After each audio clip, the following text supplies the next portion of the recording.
श्री नारद जी की तरह ही हम सबको भी संकल्प लेना चाहिए कि हम भी कथा सुनाएंगे, हम भी भगवान का स्मरण लोगों तक पहुंचाएंगे। कथा सुनाने का मतलब ये नहीं है कि आप सब व्यासपीठ पर बैठो, कोई चिंता न करें। व्यासपीठ पर बोलने की ताकत सबको भगवान नहीं देते। उनको जो अपने प्रचार के लिए पात्र लगता है, भगवान उन्हें व्यासपीठ देते हैं।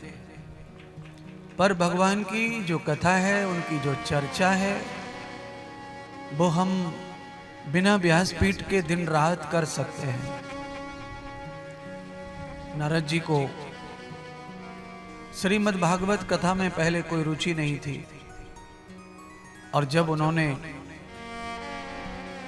प्रेत धुंधकारी की कथा सुनी और ये जाना कि सब श्राद्ध तर्पण आदि विधि करके भी धुंधकारी मुक्त नहीं हुआ, आत्मा भटकती रही, तो उसकी आत्मा को शांति देने के लिए श्रीमद् भागवत का पारायण हुआ।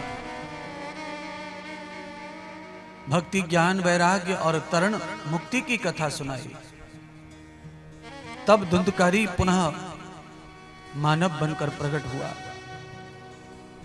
बाद में देखा कि विमान में पिता श्री ब्रह्मा पुष्प वर्षा कर रहे हैं। ब्रह्मा मानो प्रसन्न हो गए, उनका अधूरा कार्य पुत्र ने पूरा किया। इसीलिए नारद जी को विश्वास हो गया कथा पर। बाद में नारद जी ने देखा कि भक्ति प्रसन्न होकर नाचने लगी, ज्ञान और वैराग्य सूर्य की तरह चमकने लगे।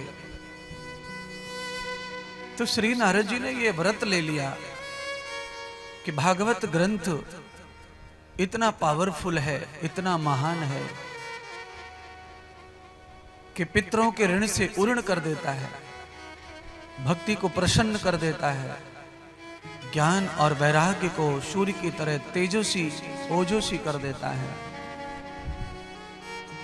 मुक्ति आकर कथा में बांस से लिपट जाती है, सबके कल्याण के लिए। तो मुझे ये कथा जन जन तक पहुंचानी चाहिए।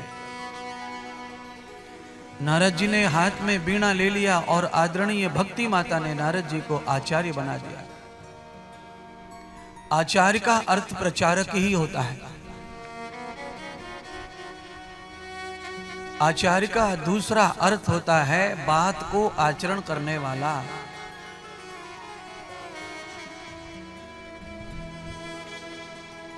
अचरति क्रियान्वतो भावेन कर्मणः।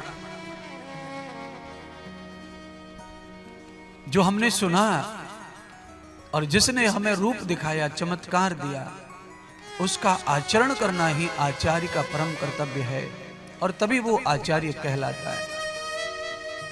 भक्ति माता ने आचार्य बना दिया नारद जी को, कहा कि तुम ही हो जो मेरा प्रचार कर सकते हो जन जन तक। क्यों? निस्वार्थ भाव से, बिना आडंबर के। जिसमें भगवान के प्रचार करने की क्षमता है, भाव है, वही भक्ति को पहुंचा सकता है ज्यादा लोगों तक।